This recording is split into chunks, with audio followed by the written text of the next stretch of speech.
You mentioned the name MemSource. You started the company with this name. I'm wondering if is there more to the name than just combination of a memory and source? Yeah, I think I told you that, right, when we were. So most people don't know why this name. And David Čaněk, welcome to the podcast. Thanks, Andrei. How are you, my friend? You're in Italy. What are you doing in Italy right now? Yeah, I'm working from here. Not very exciting. So it turns out my wife is Italian. So every summer she wants to visit her relatives, and also obviously our kids want to meet their uncles and aunts and nephews and nieces, and so it's this time that they are in touch with the Italian part of the family. So when I can, I try to be with them, but I obviously cannot take a 2-month vacation. So they go to the beach, I stay here and work and talk to you or do something else.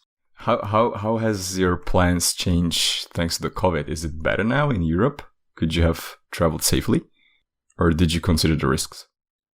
Well, look, it's been changed for sure for everyone. I think it meant more work from home, at least in MemSource. So we were all and continue still to work mostly from home.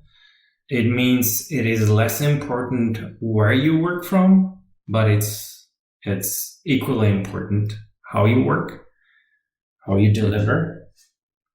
And it is more important to have all the technical means available to work remotely in a really efficient way.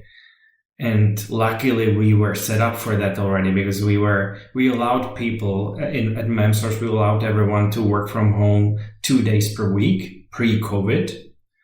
And with COVID, we increased that to 5 days a week, or as many days as you work. So yeah, I was just wondering, like when you told me just a few minutes ago that you are in Italy, I was wondering whether it has something to do with the recent news about MemSource that I just noticed over the weekend. So you sold the majority of the stake at MemSource, but I guess it has something to do with your wife and your family more than selling the stake in MemSource, right? Sure. So you were thinking I got Carlisle on board, and the first thing I went to the beach, obviously, So no, that's not what I was thinking. I was thinking that maybe they are in Italy and you went there to, I don't know, finalize the deal or something. No. But it was actually a funny story, related to that. Actually, pre-closing, is I was in Italy with my family already, and I wasn't sure, finalizing this.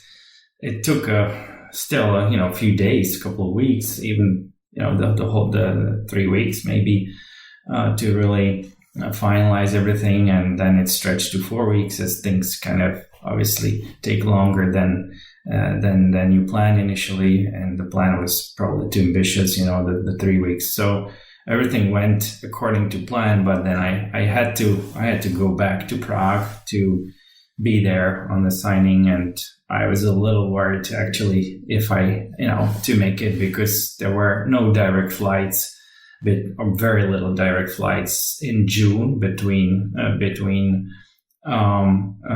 Italy and Prague, and so the signing was on the 1st of July, and so I took a flight at 6:30 a.m. From Bari, and I landed safely in Prague on the 1st of July. It was the first flight. There were only 49 people on the flight, and I was a little worried to make it, but I made it there on time. Everything worked out perfectly. I'm curious if you can share us more details about the sale. Like, was it your original idea that you were looking for an investor, or were you contacted by them? No, this was something we wanted to do. And throughout the years, as you get a little bigger, maybe when you hit the 4 or 5 million annual recurring revenue, you start getting emails from, investors, and they seem like they want to just buy you the next day, or invest in you the next day, or, these are very kind of very salesy emails, and at some point you respond to a few of them, and then you realize, they're just trying to, figure out where you are and where's the market and who are your competitors and so on. So you would get these, and anyone in this space, any tech company, I think gets a lot of emails like these. But this was it was not our first M&A kind of experience, but it was the first one that we really decided we want to go forward with, and that we signed, that we closed.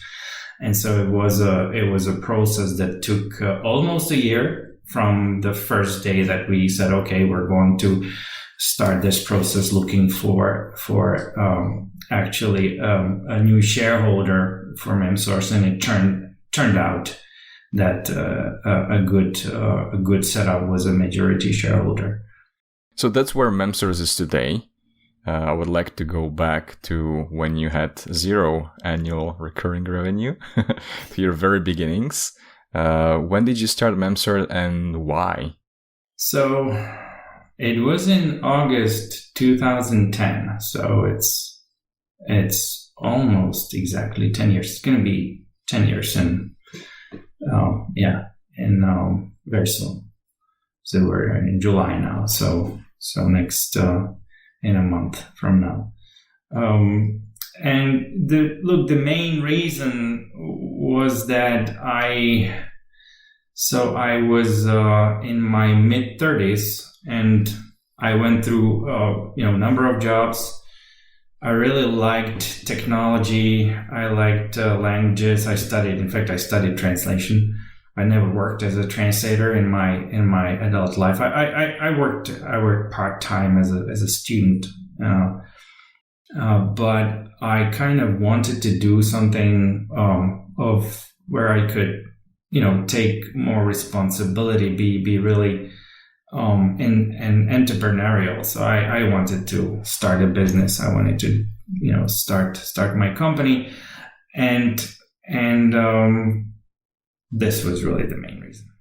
Did you saw like a gap in the market that you could fill in? Were you not satisfied with the tools that were available on the market?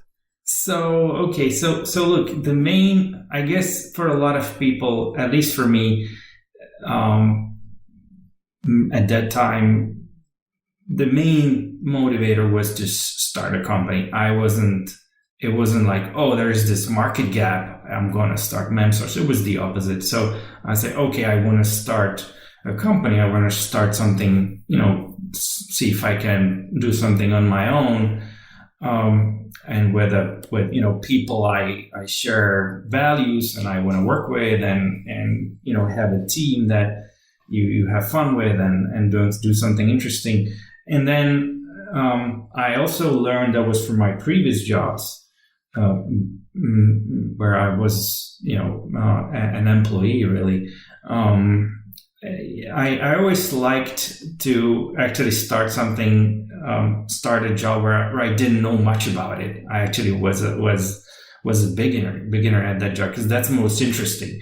But it's very risky also. I guess it's great for an employee. And it was this period, after the Velvet Revolution, it was still kind of, we didn't have a lot, enough senior people in any business role. So it was great. It was still this period where you could start a career in pretty much anything, and it was enough that you were eager to learn. And that you were smart and you were able to kind of master it in a year, and then do the job. So I loved that. But then when I started Memsource, I was thinking, well, I don't have the cash to support, to really sponsor me and everyone to learn things. And so I was thinking, well, I need to if with the funds I have, I need to start, and we were bootstrapped, so I need to start, being profitable very quickly, and I don't have the luxury of just learning something for 1 year, then deciding what to do, whether it's a good idea. So I started something that I knew, and that was translation technology, because before I worked with a friend of mine at a small translation company, and I saw the translation tech that was being used at that time. And I was thinking, well, it's all desktop, maybe client server. That was kind of, starting that time, or not that common either. So, this will move to the cloud also at some point. So I was thinking, well, let's start a cloud-based translation app or something. You mentioned the name Memsource. You started the company with this name. I'm wondering if is there more to the name than just a combination of a memory and source? Yeah, I think I told you that, right, when we were. So most people don't know why this name, and at that time when I was starting the company, it was not already very difficult to find any domains, that would be available on the .com, the .com domain. So this was after some brainstorming, this is what was available, what was free, and I registered that, and it was, I think it was, international. It was memory source. Yeah, that this is how it, but most people, don't immediately think of that. Sometimes, initially I was thinking, it was quite similar to MemoQ, right? So, well, at least the first 3 letters. Well, not completely. Maybe now you're thinking it's not, but and when we were starting, it was funny because we would go to a conference, we would talk to someone, and then we would do our sales pitch, and then we would call them back and, oh yeah, you were the MemoQ guys. And we're like, no, we're the Memsource. It's actually not MemoQ. So I want to say hi to our friends at MemoQ in this way. But I think at some point people realize it's something different. And in the end, I think the name is pretty good. You were bootstrapping from the beginning, and you mentioned that you didn't want to take too much time you didn't have that much money to go and keep learning forever until you figure out something. But I know from your websites that it took you around 2 years to get to your first paying customers. How do you remember this first era? Were you really running out of the funds? How much money did you have to get to the first paying customers? Not very much. I mean, we were very, very, we were very lean. We were just, a team of maybe 7, in 2012. We were a team of 3 in 2011. Or 2010, we were maybe a team of 5 in 2011. So, it was, we were very, very efficient. And I took a loan from a bank and used, my apartment, our family apartment as collateral. So, me and my wife, we were like, I didn't share all, I had to get her consent, obviously. So I did that by, I didn't go at great length what's going to happen if this doesn't work out. Right. Because, luckily, it did. So yeah, it was a loan from a bank, and I also had a friend who then became a shareholder, who was kind of a business partner then, and got some cash from that friend of mine. And but the funds were ridiculous. I mean, it was really, I don't know, I would have to guess, but a few $100,000, maybe $300,000, that we maybe 4, but probably not more. that we used up. Do you remember your first client?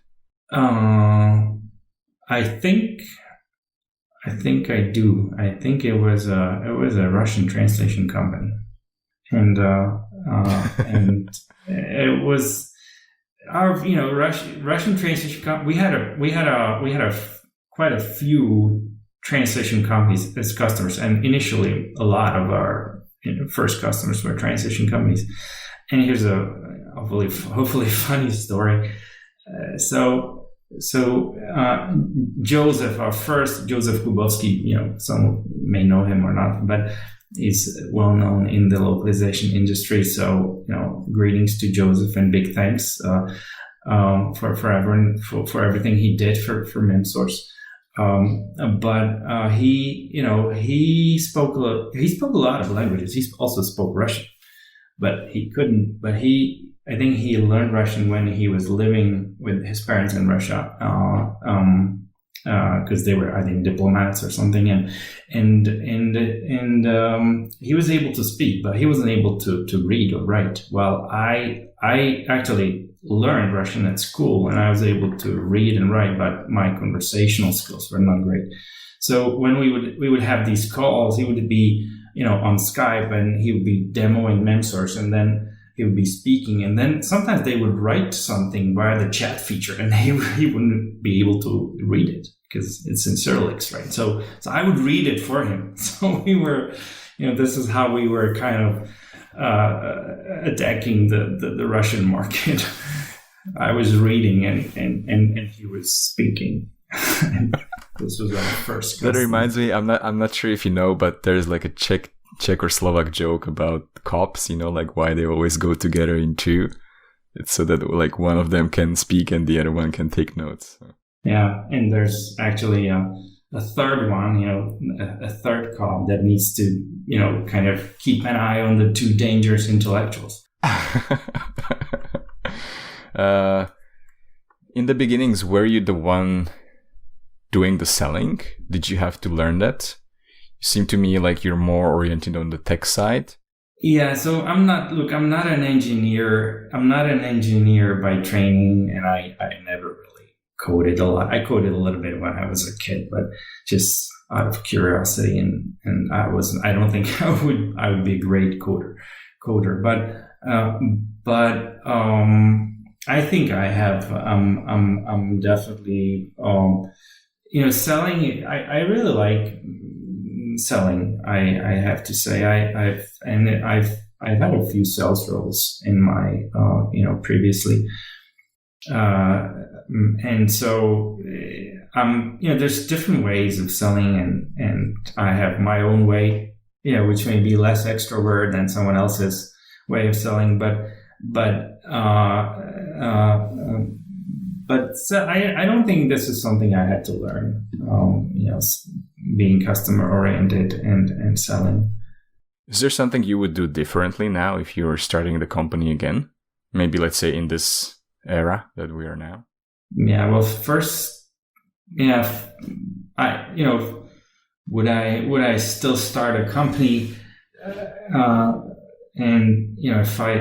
think, I would do, many things differently, I guess. Bootstrapping a company is really hard. So I think I wouldn't bootstrap a company again because it's really hard. It's really hard. It can be extremely hard. And especially, SaaS companies where, you need to be operational 24/7 and you don't have all the resources, you don't have all the on-duty people, and not everyone is willing to wake up, at night when there is an alert or something critical on the application. So, there's things that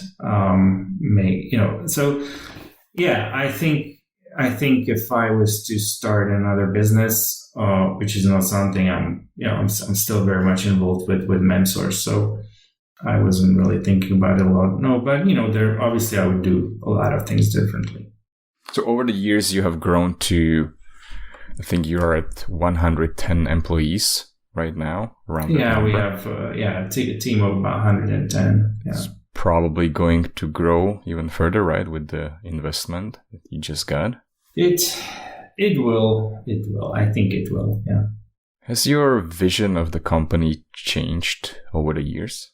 I don't, not very much. No, I mean, it certainly, obviously, if you were asking me, if you had asked me like then, if this interview, would be taking place in 2010, I don't know what I would answer. But in retrospect, I think this is how I remember it, at least, is that we had kind of two milestones in mind, and very high level. One milestone was was to bring all that functionality that was available in those desktop tools like Trados, and other tools. How do we bring it to the cloud? So this was our how do we this would be the kind of what we would hear from our early customers. Oh, Trados has this feature. When are you going to, provide it too? And so our first milestone was to bring the kind of features that were needed, the functionality, to a cloud-based platform. And then our next big milestone was, how do we, once we have it in the cloud, the kind of what's requested, how do we introduce innovative features that are not available in Trados and that are maybe some of them data driven. And so these were the two big milestones that we had, that we planned, this was our vision from the beginning. And I think in 2017, when we started our AI team, this is when we seriously started innovating, right? Because everyone's in the cloud now, and so now it's not an innovation to provide a cloud-based platform or software. Before we start talking about the innovations, I'm wondering, because you decided to start in the cloud and you were sort of playing the catch-up game with the desktop tools to bring the features to the cloud.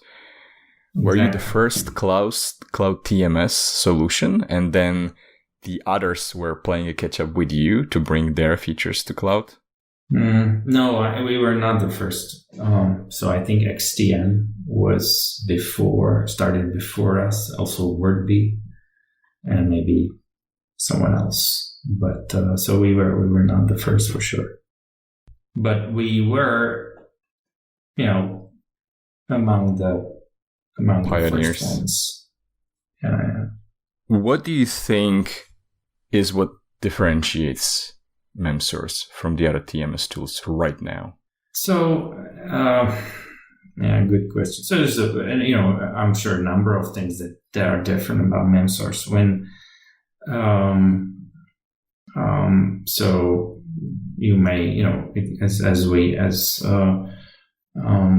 there is, and there's maybe just kind of the product level, obviously. So, how is the Memsource product different? And I think here you can see that some of the cloud-based TMSs did not hop on the AI bandwagon, so they did not start these AI initiatives, not even as of today. So I think this is probably the main differentiator, and it will be more and more apparent going forward because it's going to be very hard to catch up because it takes quite some time and quite some changes in the overall architecture of the product to make these things possible. And then I think also, what's different was maybe the company culture could be, this is something that, every company will have slightly different or very different company culture. So I believe we have in one way or another some kind of, unique company culture. Maybe I'm wrong, but I like to think so. Yeah. Yeah, we will talk about the company culture a little bit later. So let's focus on the innovations and AI. You mentioned the term bandwagon. So is that what you were thinking in 2017 when you set up the AI team, that you heard AI from everywhere and you thought like, okay, we need to get on AI? Or what was the initial ignite for you to actually create a dedicated AI team for Memsource? So back in 2017, I think probably you're right that it already was kind of an important, maybe even marketing kind of keyword. But as I said, it's been this was our plan from the beginning. So I wasn't thinking about it as how do we create a marketing wave or splash or something. So it was the plan from the beginning. I think it was just the next kind of the next really means of innovation for Memsource. It's technology, right? It's technology that allows you to do certain things that are not easy or that are impossible through other technical means. It's just a technical means, and then you have to think very hard how to make it useful for your customers, and you need to provide features that are useful, and your customers really don't care if it's AI powered or not. Maybe actually if it's AI powered, they may even have more questions like, okay, how about my data, right? And so you have to have very solid legal and privacy and other kind of overall framework to make sure you're compliant with all kind of regulations and that you're not doing something contradictory to or something mean, right? Because you want to do good things for your customers. So so it's just kind of a tool, I think, but it's a very important tool that allows you to do things that you wouldn't be able to do otherwise. When you set up the AI team, did you already have an idea of what they will be working on? Like what will be the exact features, or did you just create the team and let them think about what could be good for the localization community? So the latter. We didn't have an exact idea, because also the AI team would need to be part of that process of and providing input and then getting excited about the things that they want to do. So we didn't want to kind of this is our roadmap, this is the things that we'll be doing, now let's hire a few AI engineers. So in Memsource, and I think this is one of the kind of values that we have, that we wanna make sure that every team and every individual is really able to decide, what they want to work on, and what makes sense, what doesn't make sense, what's feasible, what's not feasible. And so this was the same with the AI team. Were non-translatables the first main thing that came out of the AI team?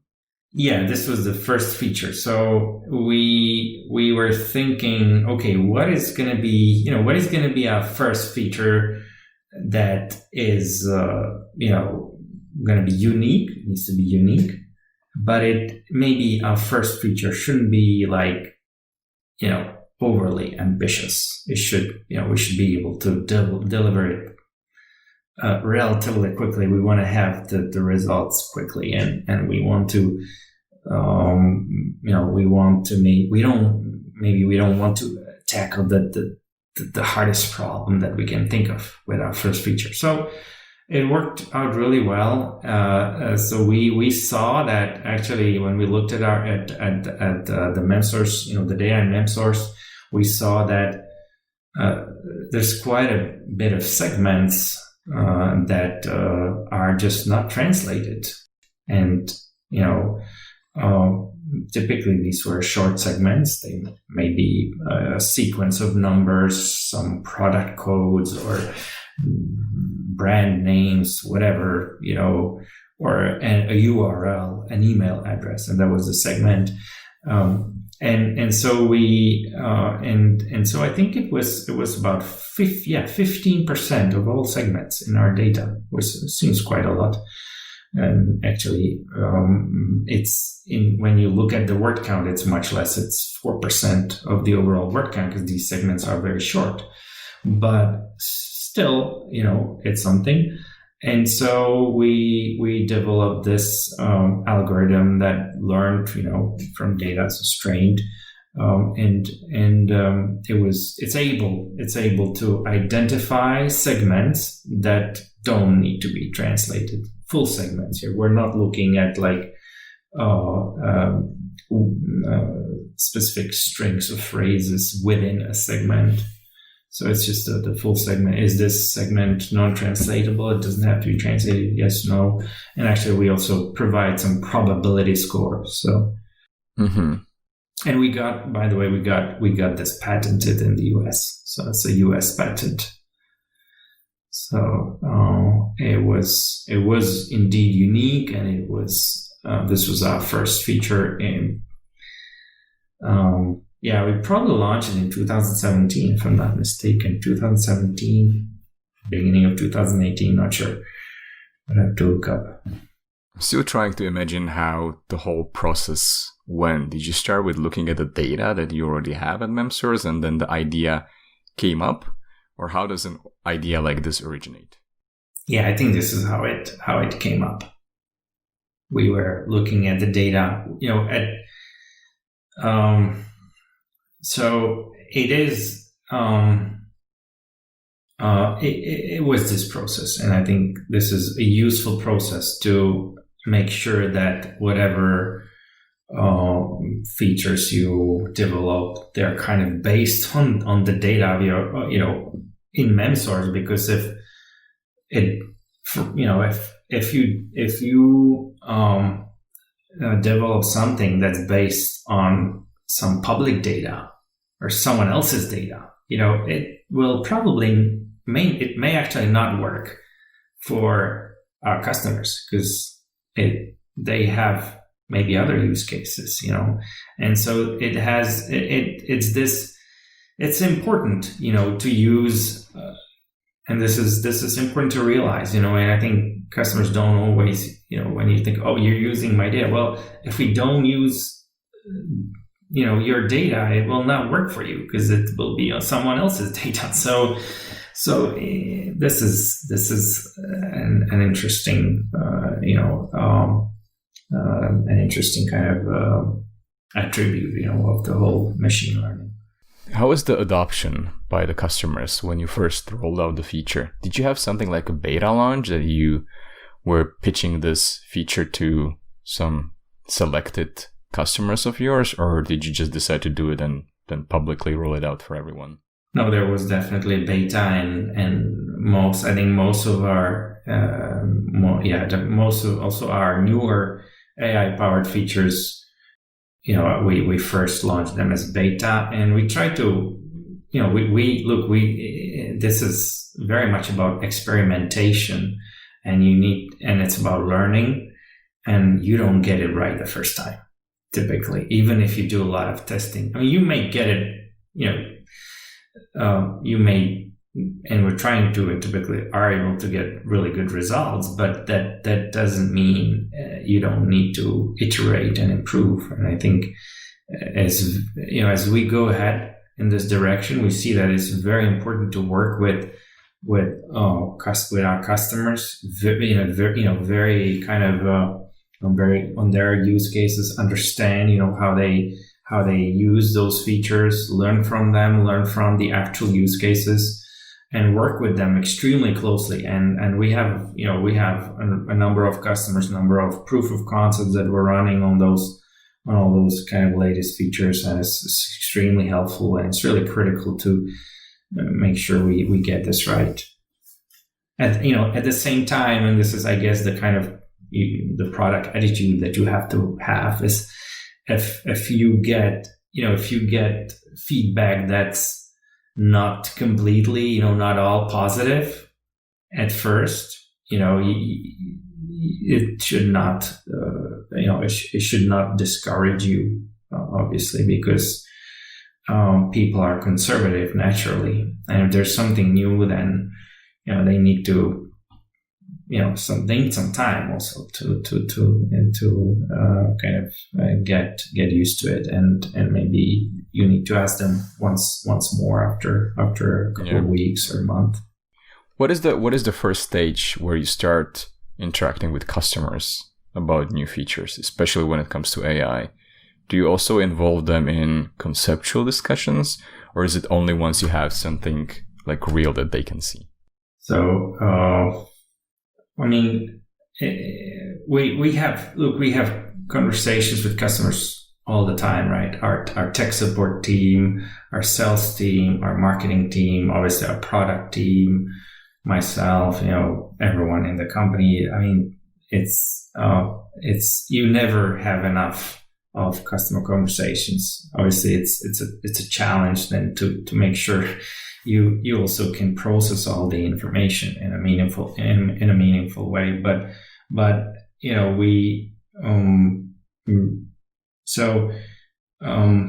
there is, if we can get some inspiration, feedback, and then use it to provide a new feature, we'll do it.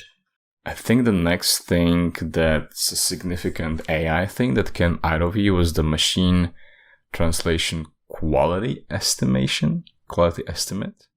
Yeah, exactly. Yeah, this was our second major AI-powered feature of the non-translatable segments.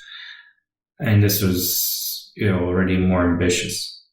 So this is a hard problem.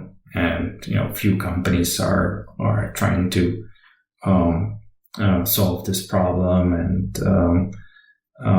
not just Memsource, but it's the question of what's the quality of machine translation output. And so in this case, we're trying to estimate the post-editing effort that it will take to post-edit a segment that's pre-translated from machine translation.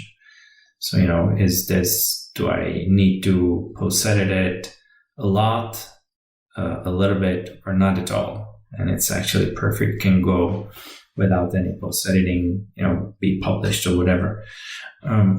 So this is a very important feature, I think, for the localization industry, because if you can rely on a score, that quality score that tells you, okay, these segments don't have to be post-edited; these need to be a little bit post-edited, and these segments, well, the machine translation quality is so low.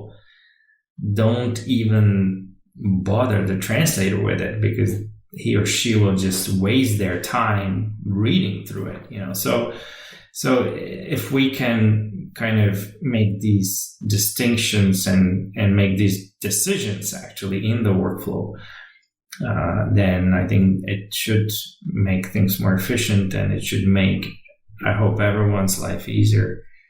Yeah, when we're talking about the non-translatables, you said the idea of that came from the data. I'm wondering what data did you use for the MTQE thing? Because right now I cannot think of anything.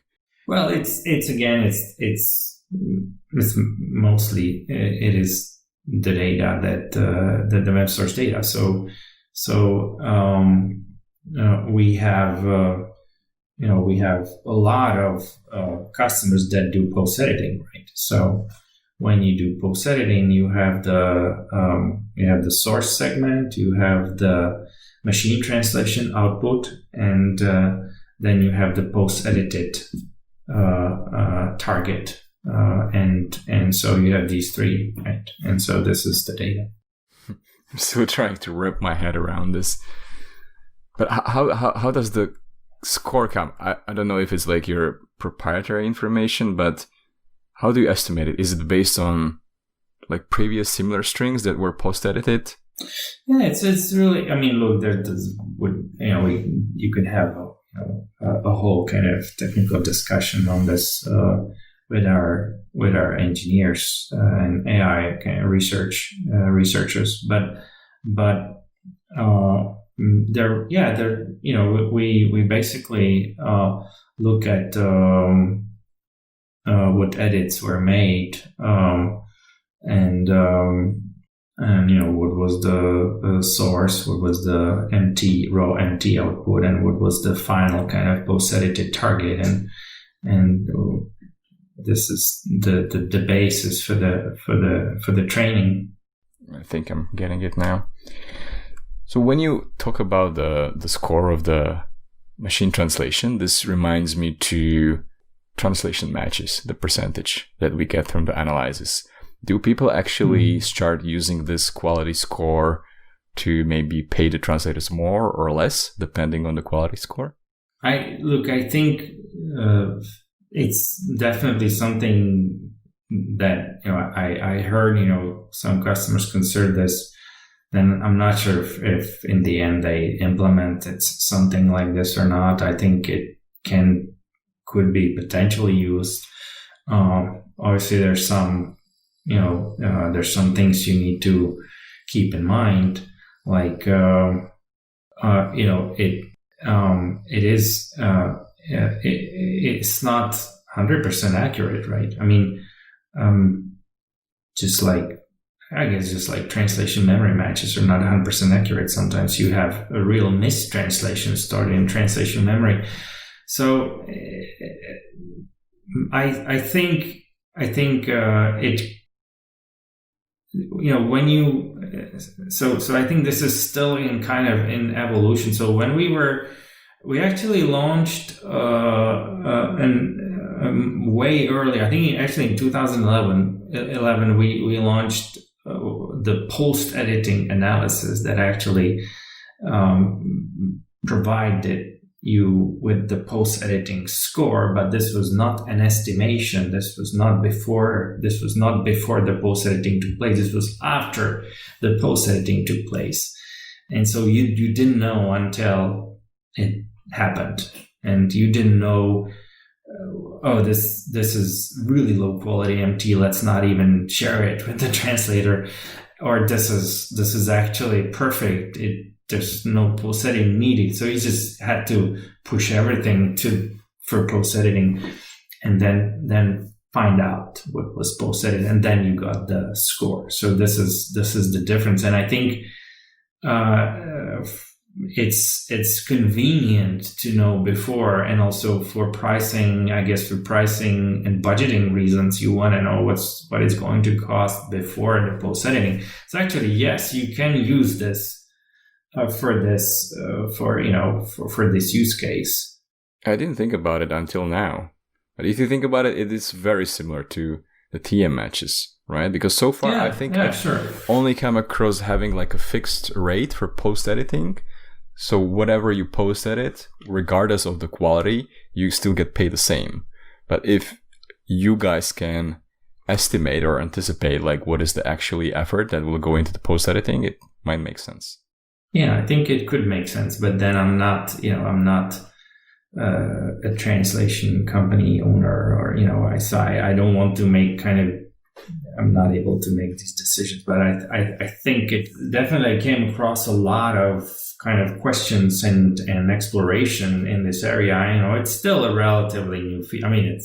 We launched it in 2018, so it's not that new, but I think it takes what you can see is that one thing is to launch a feature, but then another thing, a whole different thing is to change a business process. So to change a business process, it's really not to be underestimated, right? It's really not easy. It takes time, and it takes all the parties to agree on something new, and so this I think we will see more and more of maybe MTQE being used for also budgeting purposes. This I think also ties to Memsource Translate, if I'm not mistaken. Is there a correlation with the MTQE and Memsource Translate? Well, commercially, yes, but not technically. So not in terms of the technology. So when you use Memsource Translate, so Memsource Translate is a feature also AI powered that selects the most optimal machine translation engine for your document. So it works at a document level, so we're trying to, with MTQE, we're trying to provide machine translation quality estimation at segment level. With Memsource Translate, we're trying to make sure that if you decide to use MT, you use the best available MT engine, not just one that you think maybe is good. And so the two features.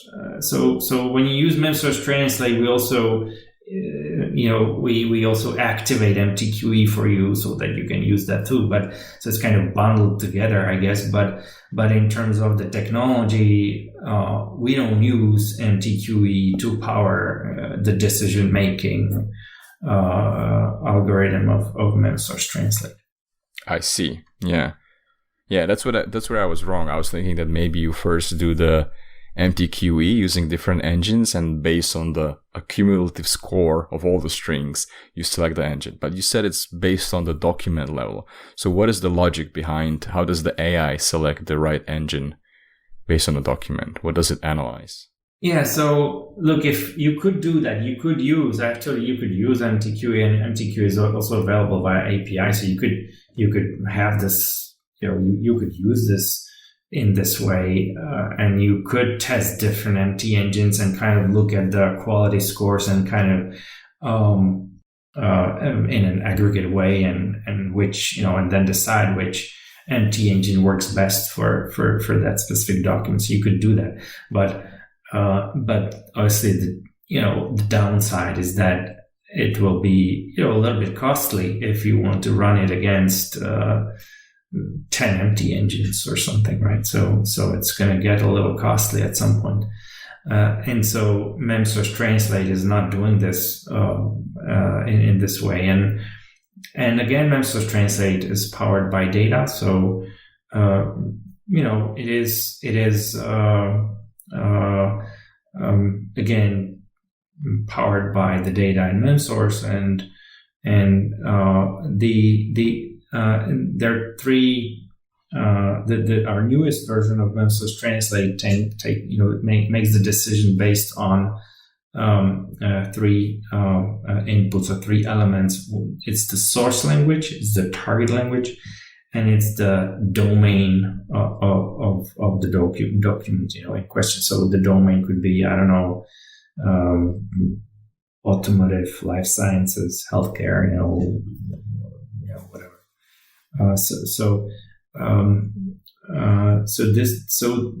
We're actually we're looking at a document where we have some content understanding technology that tells us, okay, this is automotive, and it's English to German, and then I say, okay, for automotive, English to German, as of today, as of our current understanding, because it changes all the time, there's all these continuous updates to the different MT engines.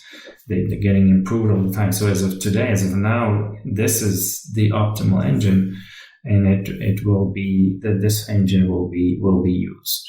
Explaining to me as an MT noob, does it make sense that there are so many MT engines in the world?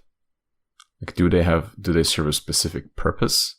Yeah, it's a good question. So, actually, when we were starting the AI team, it was definitely kind of a big question for us. So, do we develop an MT engine, a Memsource MT engine? And in fact, we had people on the team that, had that experience with developing and training MT and developing MT technology, and So it was a real question. And we decided not to, because we felt like there were just too many a lot of MT providers, and Microsoft and Google and Amazon and just so many smaller players, so I think it's always hard to compete with Google, and it's, I think, very hard to compete with Google and Microsoft and Amazon and everyone else in this space. So we thought, well, let's not go in this direction. I think there's a lot of MT players, because it's new technology, it's exciting technology. You see all these incredible improvements year on year. In MT, we see that in our data. There's incredible improvements in quality year on year. So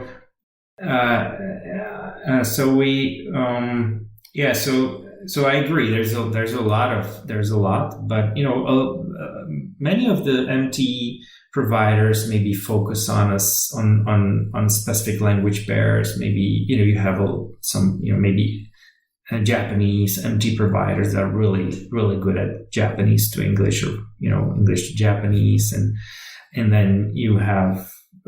So you have a lot of local MT engines that have access to local data and really spend a lot of time on refining that data, that they can produce actually amazing quality. And so the idea of Memsource Translate was rather, well, let's not compete with these guys. Let's partner, and let's help our customers find their way to the most optimal technology that is so promising, which is machine translation, and make it incredibly well integrated in Memsource to make it completely seamless. You don't have to test different MT engines, or which MT engine is good, and is it good enough for my content? Do I get good leverage? And so this is really the plan that we have. Yeah.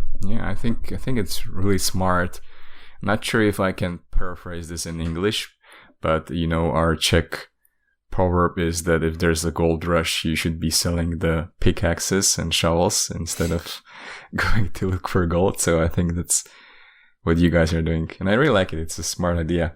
I'm wondering, because you said that you're partnering with this MT engine, so does it mean that you go around and look for the MT engines that you integrate with Memsource, or can people apply, or do I, as a user, can I somehow add a certain engine to the pool of the MT engines that you select?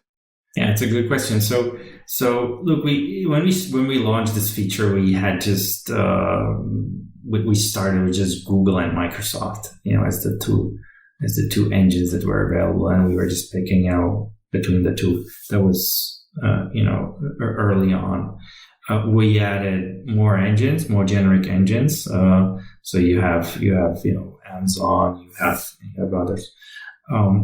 And also what you can do is you can add your customizable engines to Memsource Translate. And that's a feature that we're actually just about to launch to the public. So it's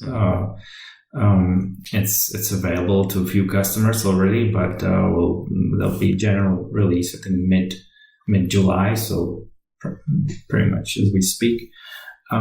And so you'll be able to add your customized engines, like Microsoft Custom Translator or Google AutoML or other engines that have that support this capability of being customized, and then you can kind of combine it. You have it in a pool with those generic engines, and obviously those customized engines are only available to you. So you can mix and match your customized engines with the generic engines, and we do automatically. We do the matching.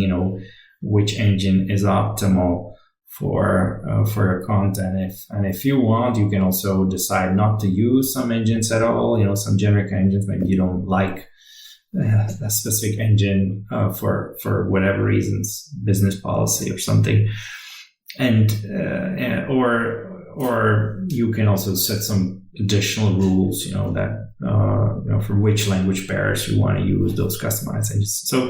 So there's quite a bit of functionality that we're launching around this feature set. Mm-hmm. So we talked about a lot of the MT innovations and the latest things that you guys develop, but I'm wondering if I'm a new company that just wants to start with MT, what do you think would be the first steps that I should take? Well, I think it really depends on the specific use case. Are you looking to do raw machine translation, or are you going to post edit the content, or so that I think we would need to kind of get a bit more specific around those use cases for a real useful recommendation. But I would certainly, I would certainly recommend to first experiment and not to invest too much, and use maybe a SaaS version for sure, so you can subscribe and then decide if it's going to work for you or not. So all your AI innovations were centered around MT? Not all, but the majority. So we had in fact, the first one, the non-translatable segments, I think is not really MT. We also launched a feature that it's kind of used in the background. We haven't really publicized it much, but it's there's a feature in Memsource that recommends relevant linguists for your own linguist from your own user pool for when you want to assign a linguist to a document for translation. Then we would recommend the most relevant or linguist, and I think this is also partly powered by AI. Some of that functionality when there is sufficient data, so AI is in the background. So there's a few things we developed that are not related to MT, but I think it's definitely true that a lot of this innovation that we're working on, it is very much related to MT, as we believe this is where really the industry is obviously going. Yeah, so that was actually my question. Like, what do you think is the future with AI in your perspective? Like maybe beyond MT? Beyond MT. So I think I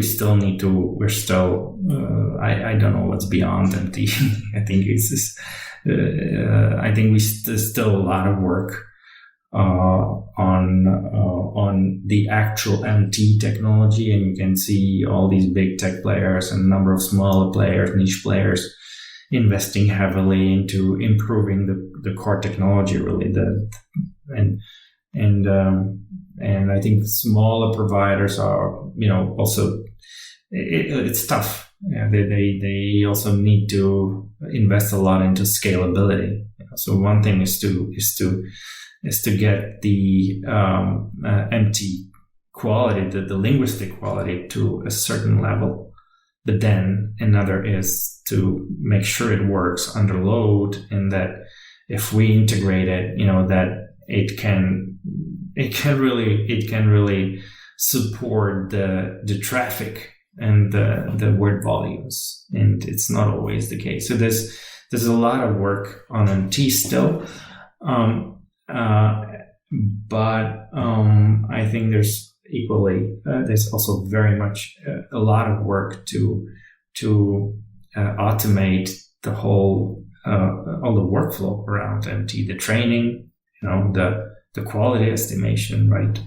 The selecting the optimal MT engine. You can think of it just like, you want to select the most appropriate, the most qualified linguist to do the translation. So in just, very similar, you want to select the most optimal MT engine to do the translation. And it's kind of a paradox that all these big tech companies, obviously they have they're very busy with just, fine tuning and improving and adding more languages to their MT technology. But there's a lot of work also in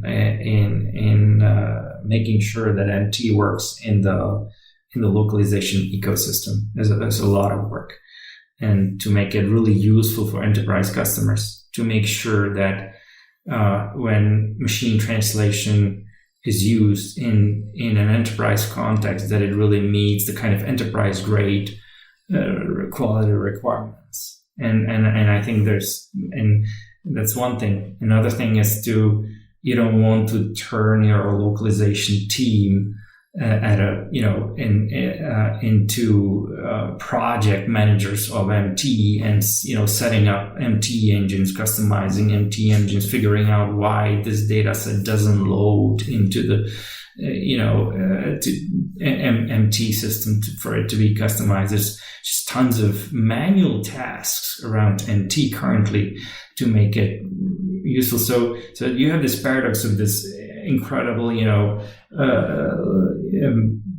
latest kind of MT technology, right? That's really state of the art. And then you have all these this myriad of manual tasks around it that no one thought of automating. So this is what we're trying to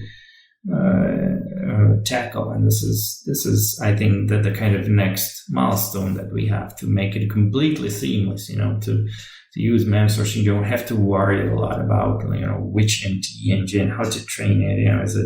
Does it perform, and so this is, I think, that still a lot of work there. And then what's beyond, really the ultimate goal is to provide more automation, and I think full automation is probably is the ultimate goal, but I don't know if it can ever be reached. Probably not.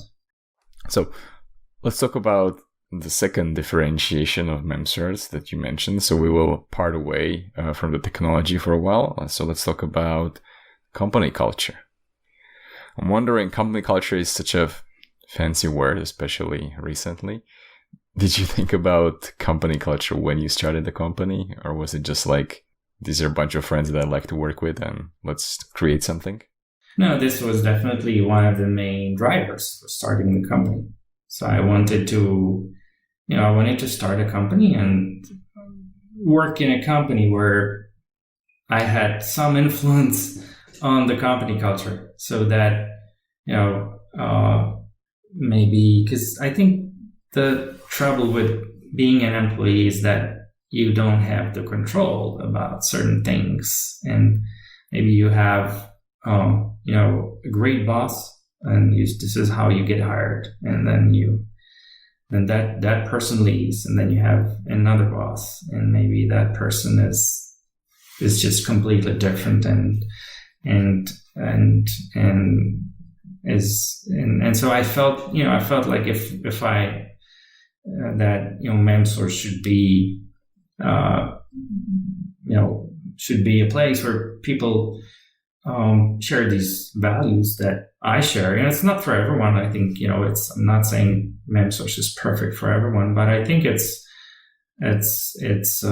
built around company values, probably like most companies, right? Yeah. So what are the values for you? So, when we hire people, we're looking for someone who's obviously very professional, ideally senior, can be also junior, but we need to see that potential obviously in them. So we've obviously hired a lot of junior people that grew incredibly quickly, and that's great also. But we need to we want to also, what's really important is that they like what they like their work, they like what they're doing. They're not there just for the salary, and that they enjoy working. They like to, they really You can see that it's something that they're really interested in, these challenges that we're trying to solve. So this is another important aspect. And obviously what's also very important is their character. They need to be able to work in a team. They need to have their, integrity. Things like you need to, obviously, I think just normal things like you want to be able to rely on your colleagues. You want to they need to be nice people, right? And you have, you kind of have this ideal workplace in mind with these ideal colleagues, and this is how you're trying to build a company. It maybe doesn't always, it's not always easy, and sometimes it doesn't work, perfectly in all instances when we made some mistakes, hiring people and so on, for different reasons. Maybe we were not experienced or whatever, but this is really the kind of goal that you have. And I think even if you grow the company bigger, you need to you can't think, okay, now I'm 100 plus people, I can just hire anyone, or I can hire people that are here's a great marketing manager, but okay, he or she doesn't kind of share the same values, but it's going to be okay. So it's not going to be okay. I think the values take precedence always. How does your leadership fit into the company culture? How would you describe your leadership style? So it's probably, I'm not sure if I'm able to describe it myself, because I can try, but I don't know how accurate it's going to be. But I think it is. I would probably again refer to these values. So I'm trying. Basically, I think one of the main tasks, or one of the main kind of task or an important role that I have is to make sure we stay true to these values, and we don't divert from the values. And that this is, I think, one of the really important things. Somebody ever told you that you broke your own values? No. Do you think you did it? Obviously you need to, so there's, life is not is not, black and white, obviously. So the values are, something that you strive to, but you're not perfect, right? And so you certainly make mistakes, and sometimes you make a hiring decision that you later regret, and it's these are kind of the mistakes that are painful, right? Because you have to deal with them later, and people get affected. Obviously that's life. You have to. This is something. If you're trying to build something, there's going to be always some mistakes you're going to make on the way. And also because I was not born as a CEO, and most of our managers were not born or didn't start as managers in Memsource, and had to learn and successfully actually grew into these roles. And so almost all of our engineers, that I started the company with, so the early kind of hires that I made, these are almost all of them are top managers in the engineering group that we have, and it's been amazing to see them grow and into these roles. On your CEO journey, what do you think was the biggest failure that happened to you? And what did you learn from it? So the biggest failure. Look, I think there's been maybe a few on the product side. I think. So I don't know if anyone kind of remembers it still, but we started when we started developing the translators workbench. Our first attempt was to use Microsoft Word and develop a plugin. I think it was called add-in. So add-in, Memsource add-in, and that really is a plugin. And we invested a lot of time into this. And the reason why we took this path was that we had, very limited resources, and to develop a translator's workbench is really very resource intensive. It doesn't maybe it doesn't look like that, but it's really hard. It's really hard. And so we took this path, and we spent a lot of time on this, and then it wasn't the right way, and we had to completely ditch that, and then we developed the Memsource editor for desktop and Memsource editor for web, and then much later Memsource editor for mobile. And so this was a big mistake, probably one of the biggest product mistakes that we made, but very early on, and we were able to recover from it. And then I think maybe the mistakes that I regret the most is when you hire someone and it's the wrong person, or it's the wrong hiring decision. It's not the fault of that person. Like, you made that hiring decision, right, as a manager or as a CEO. So these are the, I would say, the mistakes that I would definitely regret. But I'm not sure if they can be prevented 100%. Probably not. What is something that people seem to misunderstand about you? Well, I don't know.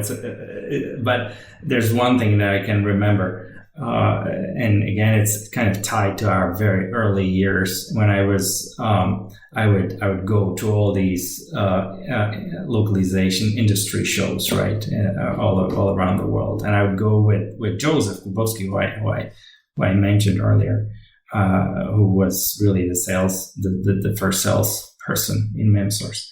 And later our head of sales. And so I'd go with him, and I would, he's very extrovert, so he would do a lot of the talking. Then I would maybe explain some of the more like the technical things, and then I think a year later at a conference, we bumped into this person. This customer said, "Well, Joseph, you're really great. You're a great sales guy, or and here you're the coder. That pointing at me. This guy that it's also a really really knowledgeable coder that you have, that you brought along." Thanks. So this was maybe one of the misunderstandings that I can think of. So do you think that people look at you as a tech guy, as the coder? It happened to me a few times, so I guess so. But I'm not a coder, but I think, and I never told anyone, so. But I'm the product guy, so I was, the product guy for many, many years in Memsource, and before we had any product team. So it's not that far, right? So if there's sales and marketing, and there's product and engineering. So I was kind of on that side. So in that sense, maybe, they were right. What would you do if there was no Memsource? Would you start a company, or? Yeah, I would start. Yeah, I would start it. If there was, I would have a plan B there. Yes, another company, another Memsource. At your position, or like at your age and experience, would you ever work for someone, or do you always have the drive to be the leader and be in charge of decisions? So no, I don't have to be always kind of, to dominate everything. No, I think at Memsource, we work very much as a team. And so it would be a misconception to think that, I'm the person in Memsource that runs everything. It's true that I founded Memsource I took this risk, but it wasn't, certainly there were, we are 100+ people. So I worked together with many colleagues, either from management or from across the company. So I like to work with others, definitely. What are you curious about right now? I think it's this new stage with Carlyle. I think, look, I'm kind of, if you're looking, I'm kind of, outside of work, I really have very little to share. I'm kind of, if you're not interested in localization, I'm probably the most boring guy that you've met, because I don't have a lot to share, because I'm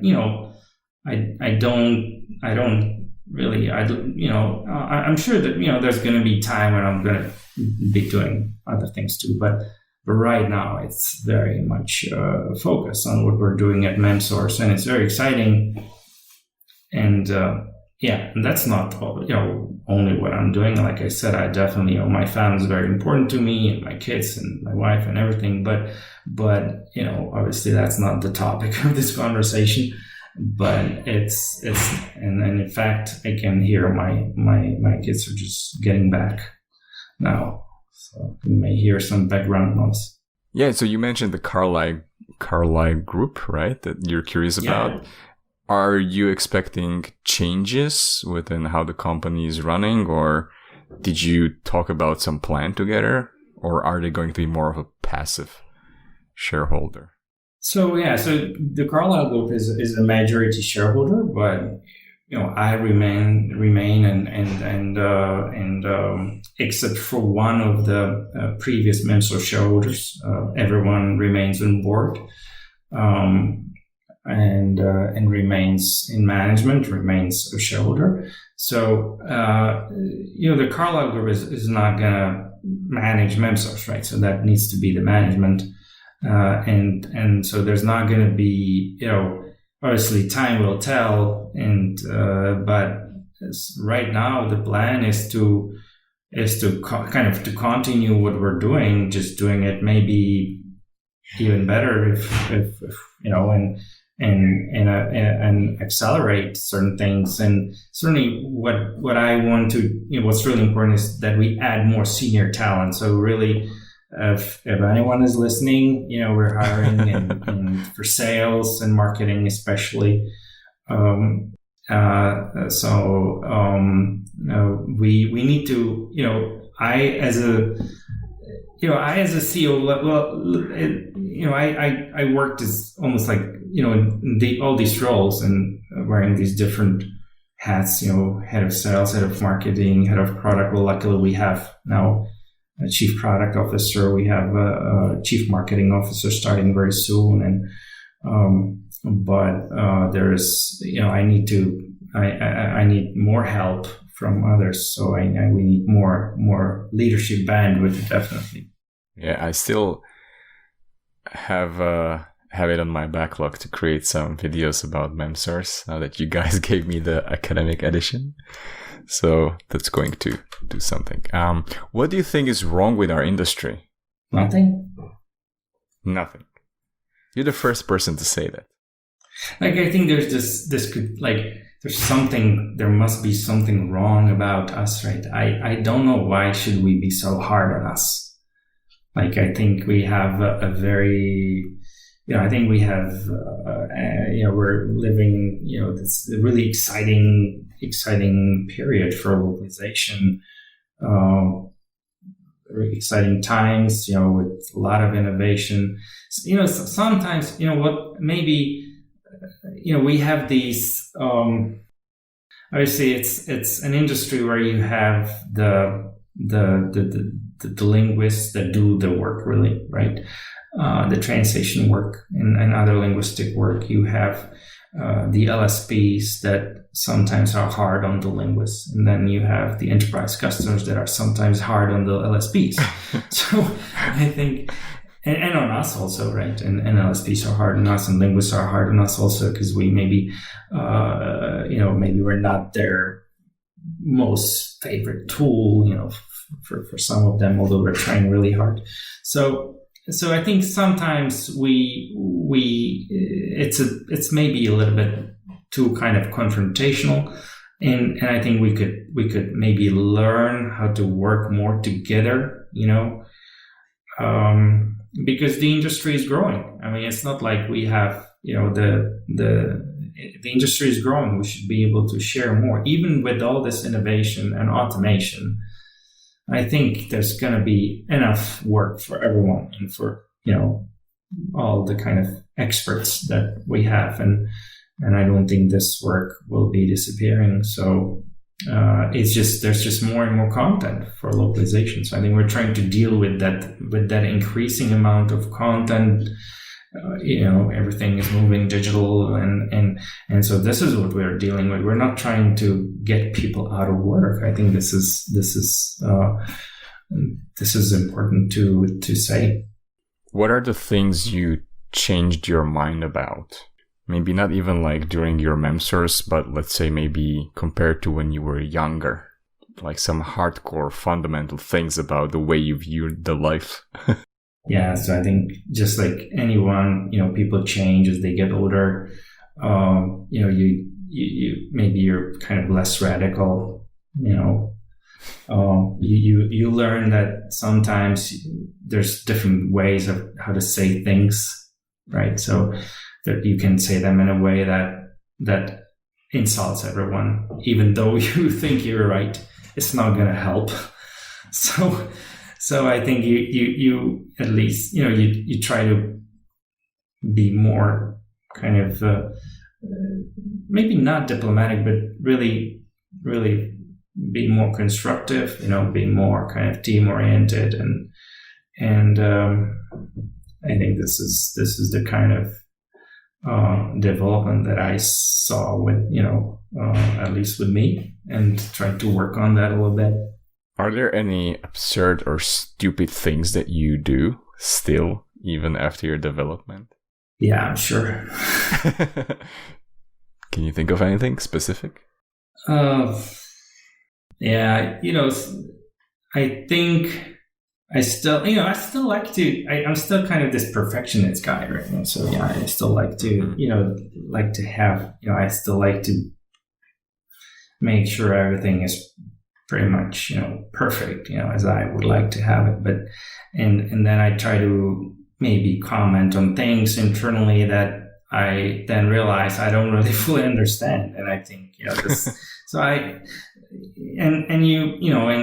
think I still do it occasionally, I think, but I'm doing it much less. So, and it's a little bit kind of related to the growth of MemSource, right? And as, you start with, and still with the team of 30, 40, you still pretty much know everything about the company. When you grow beyond the 80 people, I think in our case, it was really 70, 80 people, you don't have that visibility anymore into everything. You still need to keep that visibility into a lot of things, but not into everything. And you need to make sure you have as many people as possible that can fill that gap. Okay, David, final words from you. If you could speak to everyone in the industry, what would you tell them, other than please submit your resume to MemSource if you are seeing that? I think I'd like to. This I already said it, and I can't think of anything else. I think we shouldn't be too hard on ourselves. I think this is a really exciting industry. Sometimes you hear, okay, this industry is too small, or it's not growing quickly enough, or it's not innovating. Should be more innovative, or whatever. I think we need to. I think there is obviously some truth. Like we need to you see that sometimes there are people that are obviously conservative and stick to old ways of working. But I think it's just in any industry. It's not about localization. So I think we need to become bit more self-confident, maybe, and we also need to maybe we need to work more together, and we need to work more as partners. And this is what we'll be trying to do, and what we're trying to do all the time. And I think this is it's really been thanks to our customers that funded the growth of Memsource, right? And thanks to the translators, linguists, and LSPs that were willing to work in Memsource and support us. And so I think we were always trying to be really partner and friends with everyone, and not confrontational. Although we obviously kind of wanted to had our vision in mind, and we're going in that direction. And so I hope we can work together as industry and the different stakeholders. And that's my wish. Thank you. Is there anything I should have asked you but I didn't? No, I think you exhausted everything. So all the questions. You exhausted me. Exhausted all the questions. No, I'm not exhausted, but it's been thanks a lot. It's been great questions. I cannot think of like some question that I'd like to kind of suggest for you to ask. Yeah. So. All right. Well, then, thank you very much, David, for the interview. Well, thanks, Andre. Thanks for your questions. I'll let you get back to your family. Enjoy your time in Italy. And we'll talk next time. Bye-bye. Yeah, definitely. Looking forward. Thanks a lot for the interview. Thanks for your time. Bye.